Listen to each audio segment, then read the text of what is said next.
ராசிகள்லேயே ரொம்ப முக்கியமான ராசிங்க. ராசியை தீர்மானிக்கக்கூடிய சந்திரனோட வீடாகவும் அமைஞ்சிருக்கக்கூடியது தான் இந்த கடகராசின்னு சொல்லலாம். பெரும்பாலுமே கடகராசிக்கு அதிபதி சந்திர பகவான் தாங்க. சந்திர பகவான ராசி அதிபதியை கொண்டிருக்கிறதால என்னவோ இயல்புலேயே கடகராசி அன்பர்கள் குணத்திலையும் சரி உருவமைப்பிலையும் சரி எல்லாரையும் கவர்ந்தெழுக்கக்கூடிய தோற்றத்தில் தான் இருப்பாங்க. பெரும்பாலுமே உணர்ச்சிகளை சரியாக கையாள தெரிஞ்சவங்களும் இந்த கடகராசி அன்பர்கள் தான். வெற்றியாளர்கள், தன்னம்பிக்கை, அன்பு செலுத்தக்கூடியவங்க, ஆற்றல், அமைதின்னு தன்னைத்தானே ஊக்கப்படுத்திக்கிட்டு பல்வேறு வகையில் முன்னேறக்கூடியவங்க இந்த கடகராசி அன்பர்கள். இப்படிப்பட்ட கடகராசி அன்பர்களுக்கு இனி வரக்கூடிய 3 மாத காலகட்டங்களுக்கு எப்படிப்பட்ட பலன்களை நீங்கள் பெற போறீங்கிறத பற்றி தான் இந்த பதிவில் நம்ம தொடர்ந்து பார்க்க போகிறோம். அதுக்கு முன்னாடி நீங்கள் இந்த சேனலுக்கு புதியவராக இருந்தால் இந்த சேனலை சப்ஸ்கிரைப் பண்ணிவிட்டு ஒரு லைக்கும் பண்ணிவிட்டு பின்தொடர்ந்து வாங்க பார்க்கலாம். மேலுமே கடகராசி அன்பர்கள் உங்கள் வாழ்க்கையில் தொடர்ந்து நீங்கள் பல்வேறு விதமான பிரச்சனைகளை சந்திக்கக்கூடிய நபராக இருந்தால் ஜோதிட ரீதியாக நீங்கள் தீர்வு காண விருப்பப்பட்டால் டிஸ்கிரிப்ஷனில் தொலைபேசி எண் கொடுக்கப்பட்டிருக்கு. ஜோதிட ரீதியான சந்தேகமாக இருந்தாலும் சரி, உங்கள் வாழ்க்கையில் நீங்கள் சந்திக்கக்கூடிய எந்த ஒரு பிரச்சனையாக இருந்தாலும் சரி, தாராளமாக நீங்கள் தொலைபேசி மூலயமா தொடர்பு கொண்டு உங்களுடைய பிரச்சனைகளுக்கு தீர்வு காணலாம். மனோகாரகன் சொல்லக்கூடிய சந்திரன் உங்களுக்கு ராசிதிபதி அமைஞ்சிருக்கிறதால எல்லா கலைகளும் நல்லா கற்று வச்சிருப்பீங்கன்னு சொல்லலாம். யார்கிட்ட பழகினாலுமே அவங்களால உங்களை மறக்க முடியாத அளவுக்கு தான் நீங்கள் தாக்கத்தை ஏற்படுத்துவீங்க. வேறொரு பக்கம் பார்த்தா தாய் ஸ்தானத்துக்கு அதிபதியாகவும் பாதகபதியாகவும் சுக்கிரன் வரதால எப்போதுமே நீங்கள் கொஞ்சம் பணி நிமித்தமாக தாயை விட்டு பிரியிற மாதிரி தான் இருக்கும். இருந்தாலுமே தாய் மேலே அளவு கடந்த அன்பு கொண்டவங்களா இருப்பீங்க. உங்கள் அதிமுக்கிய கிரகமாக செவ்வாயை அமைஞ்சிருக்கிறதால உங்கள் தெய்வமும் செவ்வாயை வரக்கூடியதால உங்கள் ஜாதகம் எப்படி இருந்தாலும் சரி, எங்கே இருந்தாலும் நீங்கள் வாழ்கன்னு ஆசிரிக்கிற மாதிரி தான் இந்த செவ்வாய் பகவான் அமைஞ்சிருப்பார்னு சொல்லலாம். ரொம்ப மோசமான பகைவர்களோடு நீங்கள் இருந்தாலுமே தன்னால் எந்த தீங்கும் நேரக்கூடாதுன்னு பார்த்துக்கிறதுல உங்களுக்கு செவ்வாய் பகவான் முக்கியமானவராக வருவார். அப்படி செவ்வாய் பகவான் பொறுத்த வரைக்குமே அவருடைய அம்சமாக விளங்கக்கூடியவர் தான் கந்தவேல் முருகன்னு சொல்லலாம். நீங்கள் எப்போதுமே கந்தவேல் முருகனை வழிபாடு செய்கிறப்ப நிச்சயம் உங்கள் வாழ்க்கையில் நல்ல மாற்றம் உண்டாகும். அதுலேயுமே திருச்செந்தூர் முருகப்பெருமான் வழிபாட்டை நீங்கள் செய்ய தொடங்கும் போது எப்பயுமே உங்கள் வாழ்க்கையில் நல்ல மாற்றங்கள் நிகழும்னு சொல்லலாம். மேலும் தொடர்ந்து கடகராசி அன்பர்கள் எப்படிப்பட்ட பலன்களை பெற போறீங்கிறத மேலும் பார்க்கலாம். இது வரைக்குமே எவ்வளோ தோல்வி அடைஞ்சிருப்பீங்க, அவமானங்கள் எல்லாமே பட்டிருப்பீங்க. இனி நீங்கள் தைரியமாக பயணம் செய்யக்கூடிய காலம் அமைஞ்சிருக்குன்னு சொல்லலாம். கடந்த சில வருடமாகவே உங்கள் வாழ்க்கையில் ஆரம்பத்திலிருந்தே பல துயரங்கள் தான் நீங்கள் சந்திச்சுட்டு இருக்கிறீங்கன்னு சொல்லலாம். இனி மெல்ல மெல்ல மகிழ்ச்சிங்கிறது அடியெடுக்க வைக்கக்கூடிய காலம் பிறந்திருக்குது. கடகராசி பொறுத்த வரைக்குமே பூசம், புனர்பூசம், ஆயுள நட்சத்திரங்களுக்கு பொறுத்த வரைக்குமே இது வரைக்கும் நீங்கள் எந்த விஷயங்களால் பாதிக்கப்பட்டிருந்தீங்களோ இனி எல்லாமே கடந்து வர போகிறீங்க. எல்லாத்துலேயுமே பாக்கிய பலன்கள் கிடைக்கக்கூடிய வாய்ப்பு இருக்குது. சொத்து வாங்க முடியும், பழைய சொத்துக்கள் விற்க முடியும், கடன் அடைக்க போகிறீங்க. பித்ரு வர்க்கத்தின் மூலமாக ஆதாயம் கிடைக்கிறதால அதன் மூலமாகவே நீங்கள் மேன்மை அடையக்கூடிய வாய்ப்பு அமைஞ்சிருக்குது. எல்லா விஷயத்திலையும் படிப்படியான வெற்றி கிடைக்கக்கூடிய நேரம். இது வரைக்குமே அஷ்டம சனியால் பாதிக்கப்பட்ட உங்களுக்கு இனி வரக்கூடிய காலங்களில் நல்ல மாற்றம் பிறக்க இருக்கக்கூடிய நேரம்னு சொல்லலாம். வம்பு, வழக்கு, கோர்ட்டு கேஸ், மருத்துவமனை எந்த விதமான பாதிப்பாக இருந்தாலும் சரி, இன்னது தான் நோயின்னு தெரியாமல் பாதிக்கப்பட்டிருந்தவங்க, மருத்துவ செலவு வந்திருந்தக்கூடியவங்களுக்கு எல்லாமே சொல்ல முடியாத துயரங்களால் மனம் வெறுத்து போனவங்களுக்கு கூட இனி உங்களுக்கு நல்ல மாற்றம் ஏற்பட போகுதுன்னு சொல்லலாம். இனி வரக்கூடிய காலங்களில் சனி பகவானுடைய நிலையால 3ஆம் பார்வையாக உங்கள் ராசிக்கு 11ஆம் இடத்துல விழுது. இதனால நீங்கள் சந்திக்கக்கூடிய நெருக்கடி, பிரச்சனை, சங்கடங்கள் எல்லாமே கட்டுப்படுத்தப்படும். இருந்தாலுமே உங்கள் லாபத்தில் சில குறைகளை நீங்கள் உண்டாக்கலாம். இருந்தால் கூட உங்களுடைய முன்னெச்சரிக்கை நடவடிக்கையால் எல்லாமே லாபம் பெறக்கூடிய வாய்ப்பு அமையும். அதே சமயம் விரயங்கள் எல்லாமே இனி தடுக்கப்படும். சனி பகவான் 7ஆம் பார்வையாக 3ஆம் வீட்டை பார்க்கறதால தடைப்பட்ட முயற்சி எல்லாமே வெற்றி பெறக்கூடிய வாய்ப்பு அமைஞ்சிருக்குது. புதிய முயற்சி கை கெடுக்கும். அடுத்தடுத்து சனியோட பார்வை கடகராசிக்கு 6ஆம் இடத்தில் விழுறது சிறப்பை ஏற்படுத்தி தரக்கூடிய நேரம். தேர்வு, போட்டி, பந்தை எதுவாக இருந்தாலுமே வெற்றி கிடைக்கும். உடல் ரீதியாக ஏற்பட்டிருந்த பாதிப்பு குணமாகும். வம்பு, வழக்கு, எதிர்ப்பு தீரும். மனதில் இருந்த தேவையில்லாத பயங்கள் நீங்கக்கூடிய வாய்ப்பு அமைஞ்சிருக்குது. குரு பகவானோட நிலையை பொறுத்த வரைக்குமே 12ஆம் இடத்துக்கு வரக்கூடிய குரு பகவான் சுப விரயங்களை ஏற்படுத்துவார். எலக்ட்ரிக் மற்றும் எலக்ட்ரானிக் பொருட்கள் வாங்கக்கூடிய யோகம். குருவோட பார்வை 4ஆம் வீட்டில் படுறதால புதிய வீடு வாங்குறது, வீடு கட்டுறது மாதிரியான நன்மை ஏற்படும். புதிய வாகனம் வாங்கக்கூடிய வாய்ப்பு உண்டாகும்னே சொல்லலாம். பணிச்சுமை குறைஞ்சு நிம்மதியான உறக்கம் கிடைக்கக்கூடிய நேரம். கல்வியில் ஏற்பட்டிருந்த தடங்கிறது மாணவர்களுக்கு நீங்கன்னே சொல்லலாம். வீடு, மனை, வாகனம் வாங்க, கடன் வாங்குறது, அதை சிறப்பான முறையில் அடைக்கிறதுக்கு உண்டான வாய்ப்பும் கிடைக்கும். குரு பகவானுடைய பார்வை கடகராசிக்கு 8ஆம் வீட்டுக்கு கிடைக்கிறதால உடல் ரீதியாக நிலவி வந்த அச்சங்கள் தீரக்கூடிய நேரம். 8ஆம் இடத்தை குரு பார்க்கறதாலையும் உடல்நிலை பாதிப்பு தீரும்னே சொல்லலாம். திடீர் அதிர்ஷ்டம் உண்டாகும். நீண்ட காலமாக பாக்கியில் இருந்த பணம் மற்றும் பொருட்கள் உங்களுக்கு கிடைக்கக்கூடிய வாய்ப்பு அமைஞ்சிருக்குது.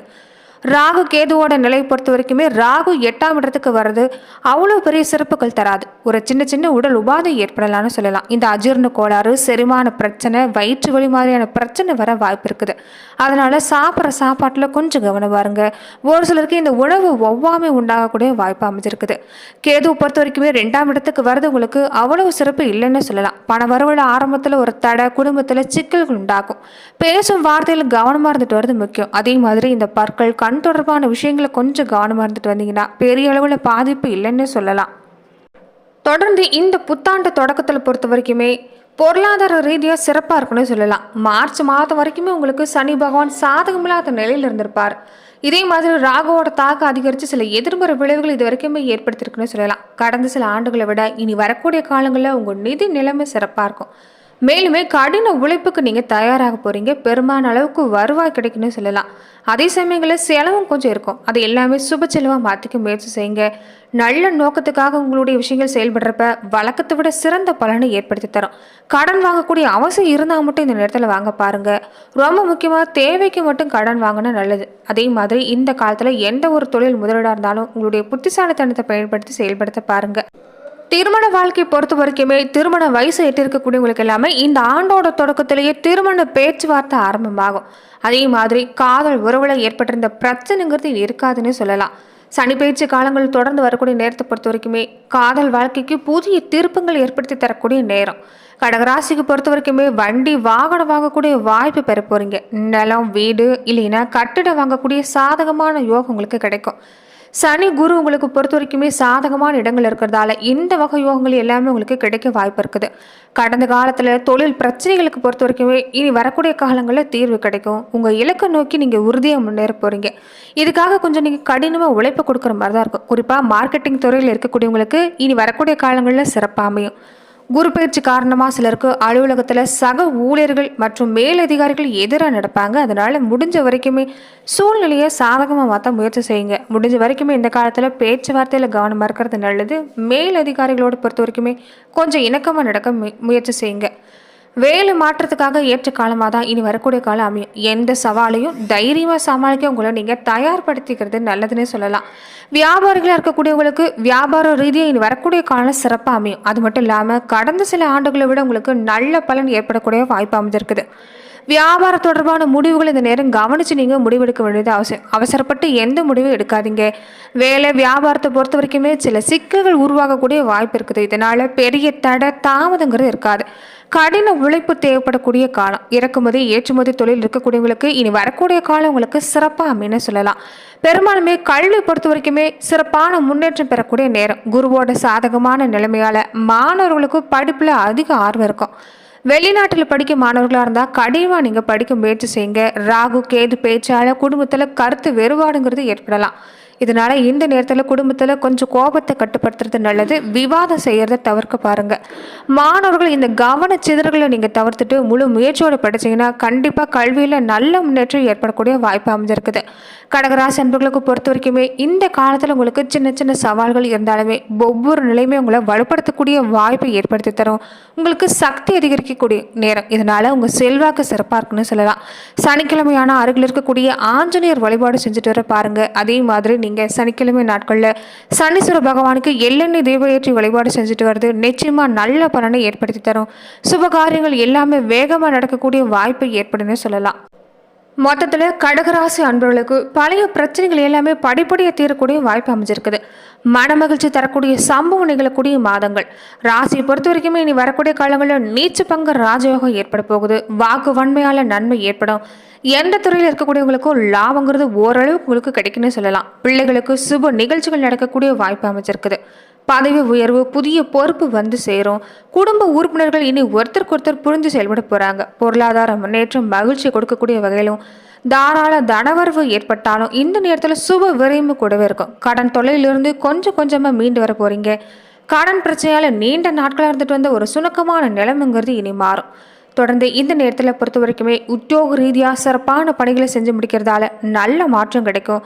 உடல் சோர்வை பொறுத்த வரைக்குமே அப்பப்போ இருந்தாலுமே இறுதியில் உங்களுக்கு சிறப்பான பலன் கிடைக்கக்கூடிய வாய்ப்பு அமைஞ்சிருக்குது. தொடர்ந்து நீங்கள் சிவபெருமானுக்கு பால் அபிஷேகம் செஞ்சுட்டு வாங்க, நல்ல மாற்றம் ஏற்படும். மேலுமே நீங்கள் எடுக்கக்கூடிய எந்த ஒரு முக்கிய முடிவாக இருந்தாலும் சரி, புதிய வீடு நிலம் வாங்கக்கூடிய விஷயமா இருக்கட்டும், எதுவாக இருந்தாலுமே ஒரு முறை உங்களுடைய சுய ஜாதகத்தை பார்த்து நீங்கள் முடிவெடுத்துக் கொள்ளலாம். அப்படி சுய ஜாதகத்தை பார்க்க விருப்பப்படக்கூடியவங்க கூட டிஸ்கிரிப்ஷனில் கொடுக்கப்பட்டிருக்கக்கூடிய தொலைபேசி எண்ணுக்கு தாராளமாக நீங்கள் தொடர்பு கொண்டு உங்களுடைய எந்த விதமான சந்தேகமாக இருந்தாலும் தெளிவு பெறலாம். நன்றி நண்பர்களே. இந்த பதிவில் கடகராசி அன்பர்களுக்கு அடுத்து வரக்கூடிய 3 மாத காலகட்டங்களுக்கு எப்படிப்பட்ட பலன்களை நீங்கள் பெற போறீங்கிறத பார்த்தோம். மேலுமே இந்த மாதிரியான பதிவுக்கு நீங்கள் இந்த சேனலை லைக் பண்ணுங்கள், ஷேர் பண்ணுங்கள், கமெண்ட் பண்ணுங்கள், மறக்காமல் சப்ஸ்கிரைபும் பண்ணிடுங்க.